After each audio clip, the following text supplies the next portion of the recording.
Hoje a palestra era o Zezinho que ia apresentar e ele teve um problema e aí eles pediram para que eu viesse.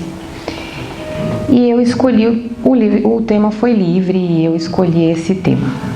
Na verdade, hoje eu vou estar falando um pouco sobre a mudança, quando me perguntaram, mudança do quê? Né? Mudança.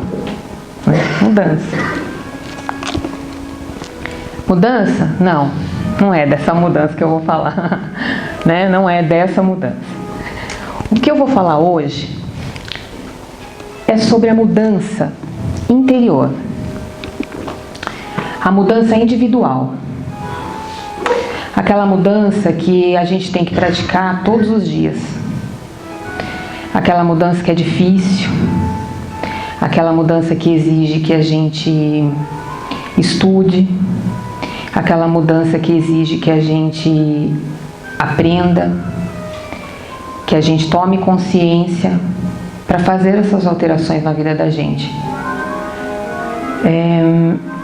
Essa mudança, ela vem, na verdade, porque é necessária, né? Toda mudança na vida da gente é necessária. E o que significa essa palavra mudança? Eu costumo sempre procurar no dicionário o que é, né? O tema exatamente do que eu estou estudando, né? Porque na verdade eu estou aqui hoje falando aqui na frente, mas na verdade eu estou estudando. Porque não serve só para vocês, serviu para mim porque eu estava estudando, porque eu estava lendo, estava entendendo, né? Aquilo era um momento para mim também. Nada mais do que simplesmente dar outra direção, arrumar de outro modo, deixar uma coisa por outra, transformar. Né? É isso que é uma mudança, fazer uma transformação. Aí eu te pergunto, é fácil essa transformação? Não é. Não é fácil. Mahatma Gandhi, ele já dizia assim, né? Eu gosto muito das coisas que ele deixou pra gente, utilizo muito as coisas toda vez que posso, e ele diz: nós temos que ser a mudança. Então não adianta só falar, né? Não adianta só a gente chegar e falar como eu estou fazendo agora. Eu estou falando, aí eu vou sair daqui, eu vou para minha casa e não fiz nada para alterar, não fiz nada para mudar. Então, essa mudança tem que ser interior, tem que ser única.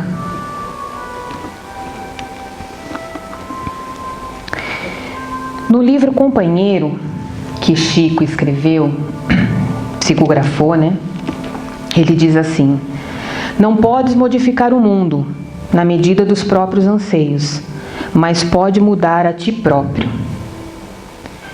E uns 2 parágrafos depois ele usa assim: assim como a semente traça a forma e o destino da árvore, os teus próprios desejos é que te configuram a vida.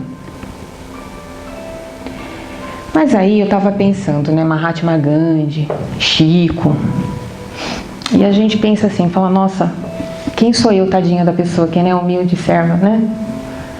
Porque quando a gente vai fazer essa comparação, normalmente a gente faz quando a gente pensa em mudança, a gente sempre pensa em algo acima da gente, algo melhor, né, para comparar. E daí o cara, eu falei assim, eu tô frustrada com esse negócio, porque eu não vou chegar nunca, né? Só que cada ser é um ser individual. Muitas vezes, essa semana mesmo eu vi uma reportagem onde dizia assim, o meu sonho, o meu desejo era ir para fora do país e fazer isso, fazer aquilo, tal, estudar e me dar bem no exterior, não sei o que, não sei o que. Ele foi, a pessoa foi, se frustrou, voltou e falou assim, não era isso. Mas é isso que a rede social me mostra. A rede social me mostra algo que é fabuloso, que é fantástico, né? A gente vê todos os dias lá coisas assim, fotos incríveis. Ninguém posta lá que você levanta de manhã toda descabelada. Quem que posta essa foto? Ninguém, né? Todo mundo vai postar que tá bonitinho, que tá arrumadinho, que tá tudo certinho, que a vida tá uma maravilha. Pode não tá, mas todo mundo vai colocar que está. Então, quando a gente vê essas coisas, por exemplo, esses seres, a gente se frustra. Por quê? Porque é difícil. Essa mudança dentro da gente de comportamento hoje é muito difícil. É difícil a gente sair desse círculo que a gente se encontra hoje. Mas é necessário, a mudança precisa da mudança. Jesus, diante de um homem paralítico, pergunta-lhe: queres ser curado? Em João. E o homem diz que sim, que queria ser curado daquele mal. Ele poderia ter simplesmente dito: levanta-te e anda, mas preferiu falar: levanta-te, toma o teu leito e anda. Isto é, toma a tua estrada, tua própria pessoa e segue a tua vida. O que ele quer dizer nesse momento? Ele quer dizer que não é só esperar, é fazer. Não adianta a gente esperar dos outros, a gente tem que fazer. Essa mudança interior, essa mudança na vida da gente, é a gente que faz. E para cada indivíduo é uma mudança diferente, é uma coisa diferente. Tanto que em diversas outras situações, quando alguém se recuperava, ele dizia: tua fé te curou. Aí a gente fala assim: nossa, é tão fácil falar isso, né? Há 2 semanas atrás, eu estava dentro da minha casa chorando muito. Por conta de problemas pessoais, por conta de solidão, por conta de que eu perdi meu pai faz 4 meses e eu ainda, como disse uma amiga minha, eu ainda estou no processo de luto. E a gente não se dá conta, vai levando o negócio, vai empurrando com a barriga para ver no que dá. E quando me foi passada essa proposta, eu falei assim: mas peraí, o que eu estou fazendo? Né? Eu tenho que mudar. Eu tenho que mudar meu pensamento. Como é que eu vou falar uma coisa que eu não faço? E a gente tem que fazer isso todos os dias. Entregar-se às doenças, aos problemas, conflitos, às dificuldades, a contribuição perfeita para todos que continuem seu ciclo de sofrimento. É a contribuição perfeita para que todos continuem seu ciclo de sofrimento. Por outro lado, buscar o equilíbrio e bem-estar significa principalmente não atribuir a outra pessoa a responsabilidade do nosso processo de reabilitação de cura. É isso. Se eu estou me sentindo mal, se estou tendo algum problema, se estou tendo uma dificuldade, não adianta eu jogar para o próximo: ah, não acontecendo isso porque meu marido fez aquilo. Não. Se ele fez aquilo, vamos sentar e conversar. Se está tendo um problema dentro da casa com o seu filho, o que eu costumo dizer sempre, porque hoje quando eu cheguei aqui, eu senti até assim uma coisa meio saudosista, né? Porque quando eu estava na evangelização com as crianças, com os jovens, era de quinta-feira e era tão gostoso, era tão animada, minhas quintas eram mais animadas por conta deles. E assim, é você que tem que fazer. Não adianta eu falar para você assim: ah, meu marido fez isso. Não, senta, conversa, fala. Explica o que está acontecendo. Ainda não somos espíritos perfeitos que leem a mente do outro. Se você não falar para o seu companheiro o que está acontecendo, ele não vai saber. Ele não tem essa capacidade ainda de entrar no seu cérebro e imaginar o que está acontecendo. Ah, você se magoou com alguma coisa, uma situação e tal. Se você não fala, a mesma coisa assim: ouça seu filho. Ouça. Muitas vezes esses jovens, essas crianças que estão elas querem falar. E a gente está tão preocupada com as coisas do cotidiano, do dia a dia, da correria, que a gente não ouve. Ah, tá bom. Nem sabe o que ele falou. Depois não adianta reclamar. Passou o tempo.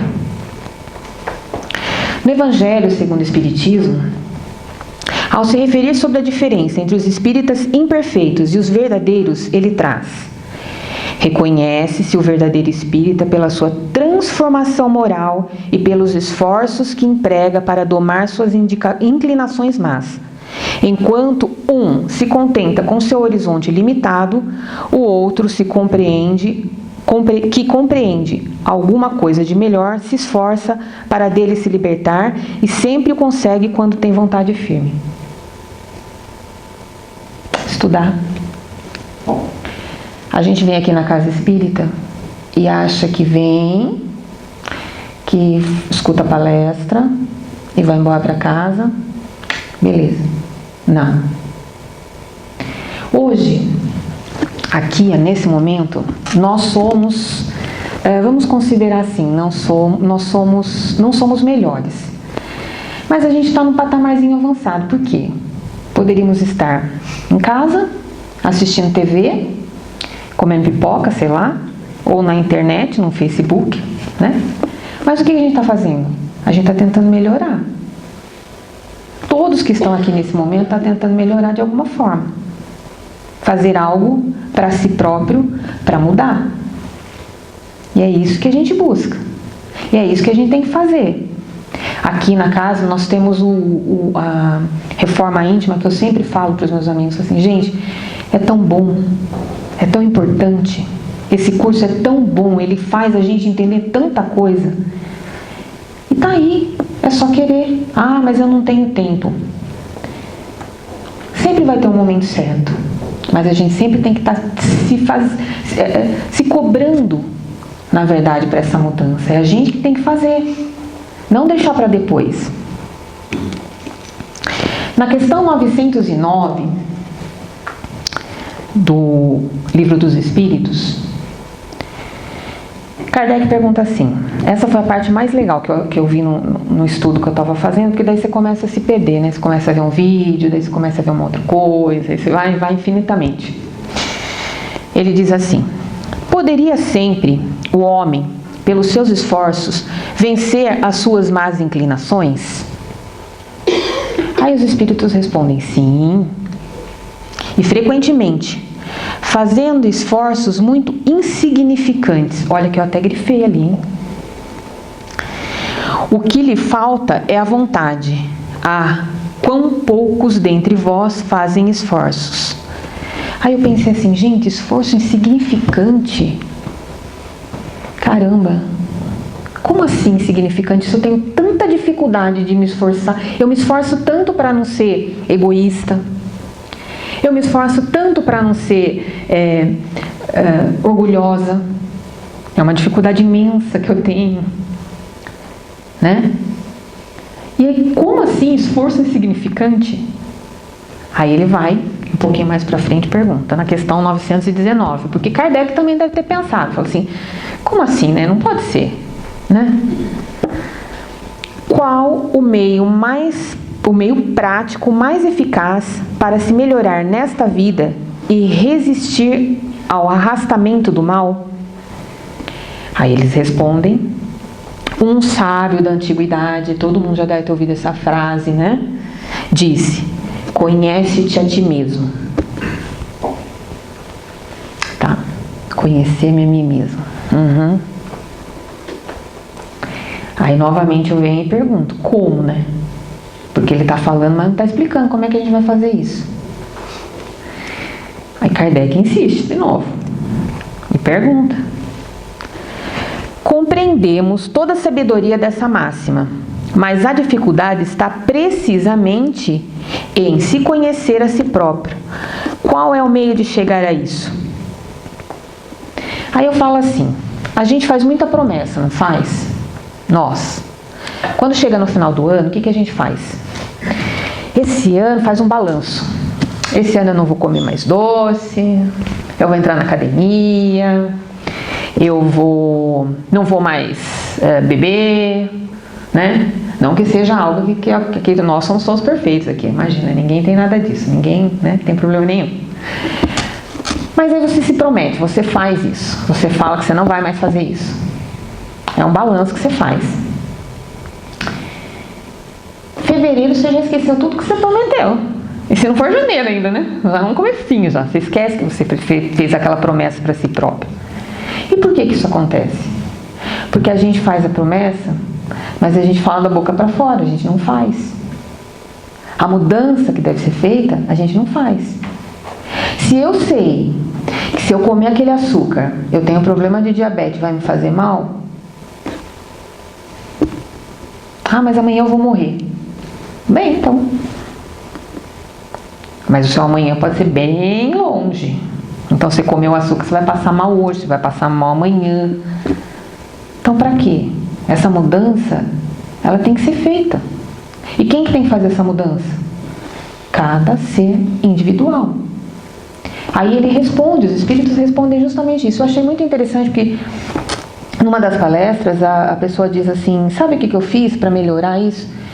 Todos os dias à noite, inclusive nós vimos isso até no curso do ESD que nós estamos fazendo, nós vimos assim, eu vou anotar num caderninho tudo que acontece tudo que eu fiz durante o dia. Como assim? Não precisa, não é um diário, não é isso. Mas, por exemplo, eu vou colocar lá, eu discuti com meu colega de trabalho. Eu vou escrever isso. Aí eu vou tomar uma consciência assim, havia necessidade de eu ter discutido com ele? Precisava mesmo? Será que eu não poderia mudar essa situação?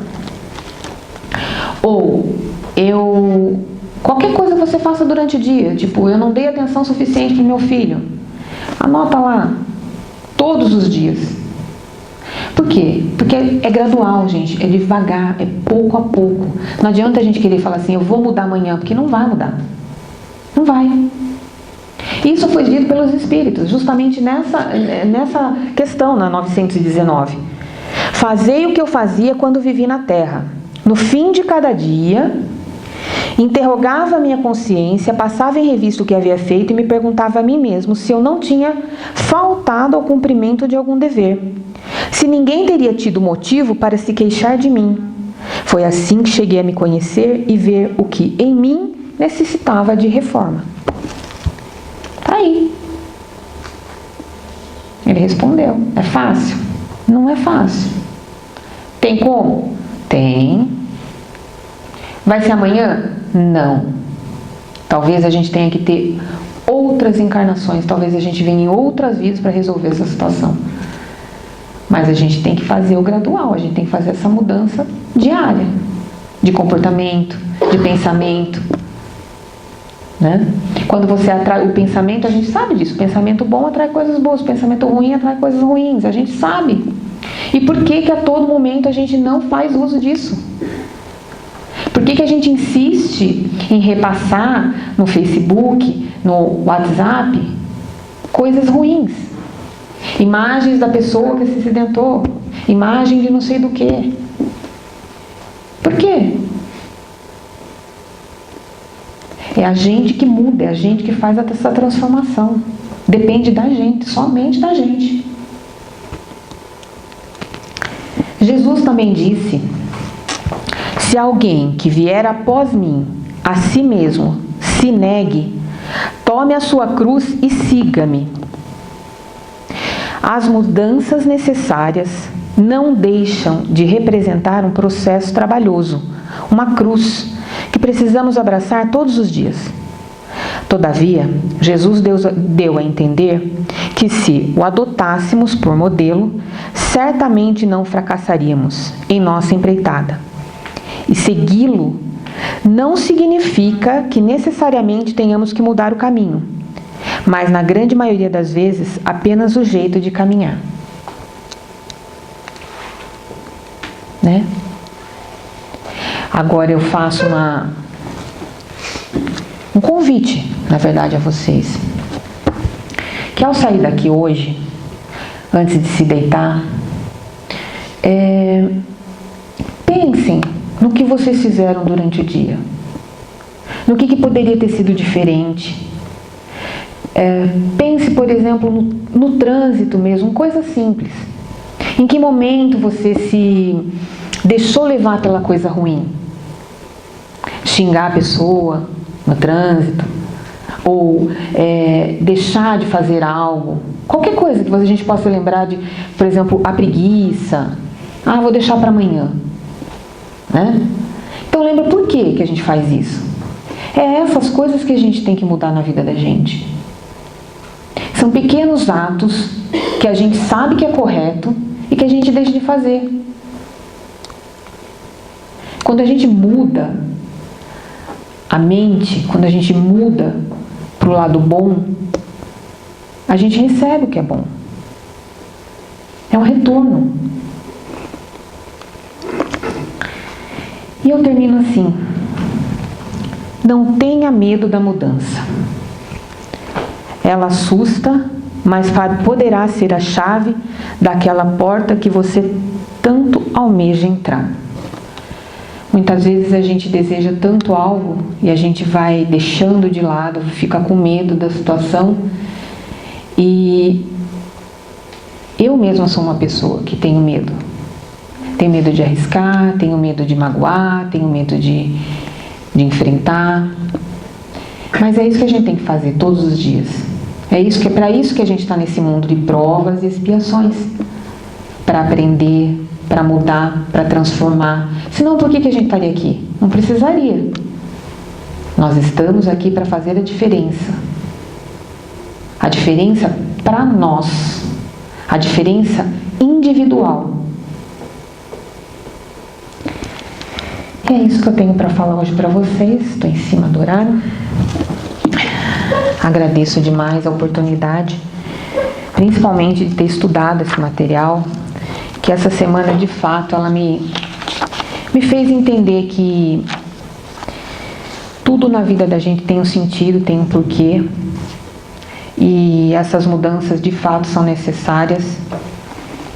E é isso que eu desejo, que todos consigam mudar, que todos nós consigamos fazer o diferente, fazer o individual, mudar o que é para nós, o que é bom para nós. Não importa a vida do outro, o que importa é o que a gente acha, o que a gente pensa e o que é bom para nós. É isso que vale a pena.